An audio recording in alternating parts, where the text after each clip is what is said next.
অবৈধভাবে ভারতে প্রবেশ করা অনুপ্রবেশকারীদের পুশব্যাক বা নিজ দেশে ফেরত পাঠানোর প্রক্রিয়া শুরু করতে ইতিমধ্যেই পদক্ষেপ নিতে শুরু করেছে বর্তমান রাজ্য সরকার। অনুপ্রবেশকারীদের সঠিকভাবে শনাক্তকরণ, আইনি প্রক্রিয়ার আওতায় আনা এবং চূড়ান্তভাবে প্রত্যাবাসনের লক্ষ্যে প্রশাসনিক তৎপরতা বাড়ানো হয়েছে বলে সূত্রে খবর। এই প্রক্রিয়া সম্পূর্ণ না হওয়া পর্যন্ত সংশ্লিষ্ট ব্যক্তিদের অস্থায়ীভাবে রাখার জন্য তৈরি করা হচ্ছে বিশেষ হোল্ডিং সেন্টার। রাজ্য সরকারের এই সিদ্ধান্তের পর রাজ্যের বিভিন্ন প্রান্তের পাশাপাশি শিলিগুড়ির মাটিগাড়া নকশালবাড়ি বিধানসভা এলাকাতেও একটি হোল্ডিং সেন্টার গড়ে তোলার উদ্যোগ নেওয়া হয়েছে। প্রশাসনিক সূত্রে জানা গিয়েছে, সীমান্তবর্তী এলাকার নিরাপত্তা জোরদার করার পাশাপাশি বেআইনিভাবে ভারতে প্রবেশকারীদের চিহ্নিত করতে নজরদারি আরও করা হচ্ছে। একই সঙ্গে আইন অনুযায়ী তাদের বিরুদ্ধে প্রয়োজনীয় ব্যবস্থা গ্রহণের কাজও চলবে।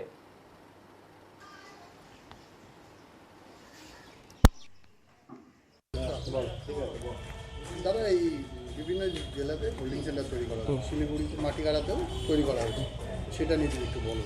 এটা শুনলাম আমি যে হোল্ডিং সেন্টার তৈরি হয়েছে।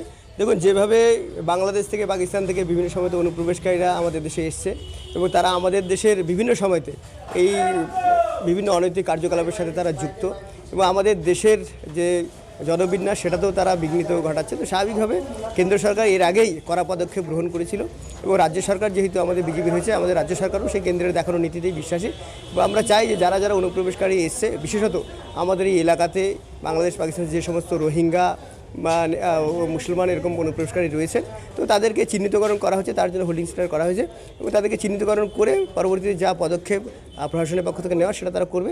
তবে এটুকু আমি এর সাথে সাথে বলবো যে এখানটাতে যারা বাংলাদেশ, পাকিস্তান, আফগানিস্তানের যে সমস্ত হিন্দু শরণার্থী, বৌদ্ধ শরণার্থী, জৈন শরণার্থী বা শিখ, ওখানটায় ইহুদি আছে, পার্সি আছে, খ্রিস্টান আছে, যারা যারা রয়েছে তারা যদি এসে থাকেন তাদেরকে কেন্দ্র সরকার সিএর মাধ্যমে নাগরিকত্ব দেওয়া হচ্ছে এবং তাদের সম্মানের সাথে, মর্যাদার সাথে আমাদের দেশে থাকার ব্যবস্থা করাবে। তো তারা অযথা ভয় পাবে না। যারা যারা অনুপ্রবেশকারী রয়েছে, হঠাৎ করে যে সমস্ত করণীগুলো এই এলাকাতে গড়ে উঠেছে তাদেরকে চিহ্নিতকরণ করে আর প্রশাসনিক ব্যবস্থা নেওয়া হচ্ছে। কোন জায়গায় করা হচ্ছে সেটা শুনলাম যে বালাসন কলোনির পাশে সেখানে একটা ওখানটায় কমিউনিটি হল ছিল, সেই কমিউনিটি হলেই মনে তাদের রাখার ব্যবস্থা করা হয়েছে।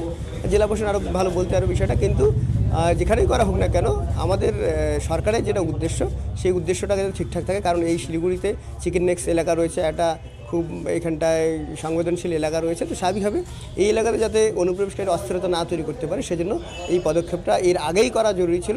যদিও এতদিন ধরে যে সরকার ছিল তারা তাদের তোষণমূলক রাজনীতির জন্য সেগুলো করেনি। তাই বিজেপি সরকার হওয়াতে এটা খুব তাড়াতাড়ি হবে এবং এটাতে আগামী দিনে এখানকার যারা এই এলাকার মানুষ রয়েছেন, স্থানীয় মানুষ, তাদের খুব উপকার হবে, ভালো হবে।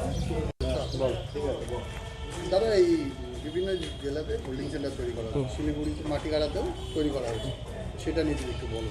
এটা শুনলাম আমি যে হোল্ডিং সেন্টার তৈরি হয়েছে।